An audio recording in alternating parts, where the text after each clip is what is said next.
ভাই হাসনাত আবদুল্লাহর কথাগুলো একটু শোনেন মন দিয়ে। আমার মনে হয় বাংলাদেশের অর্থ পাচারকারী বড়লোক এমপির থেকে সাধারণ রাজমিস্ত্রির ছেলে এই যে হাসনাত আবদুল্লাহ মানে কোটি কোটি গুণে আমাদের জন্য ভালো। আপনি এই কথাগুলো শুনে দেখেন, তার স্পষ্টবাদী কথাগুলোর জন্য মনটা ছুঁয়ে যায়। আসলে তিনি একজন এমপি হওয়ার পরেও তার মনে কতটা সত্যবাদিতা লুকিয়ে আছে এবং তিনি কতটা ভালো মনের মানুষ একটু শুনে দেখুন, এবং অবশ্যই ভিডিওটি শেয়ার করবেন, সবার কাছে পৌঁছে দেবেন ইনশাআল্লাহ।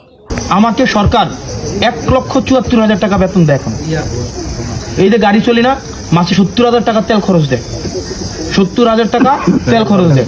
ঢাকায় একটা বাসা, বিশাল বড় বাসা, যে বাসাটা হচ্ছে এখান এত সুন্দর, এটা আপনি 2 লাখ টাকা দিয়ে এটা ভাড়া নিতে পারবেন না। এটা বাসা, এটা অফিস। এরপর হচ্ছে আমার যে কাপড় ইস্তারি করার জন্য সরকার খরচ দেয়, রামদানের জন্য বাবুর্চির খরচ দেয়। এগুলো কার কারণে পাইছে বলেন? এটা কি জনগণ সবাই চাইছেন বলে তো সম্ভব হয়েছে?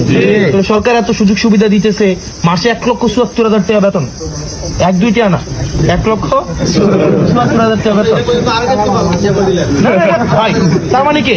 এটা তো আমার চাকরি, মাসে 30 দিন ধরেন, এটা তো আমার চাকরি না, আমার অর্থাৎ সরকার, এটা তো আমার ডিউটি।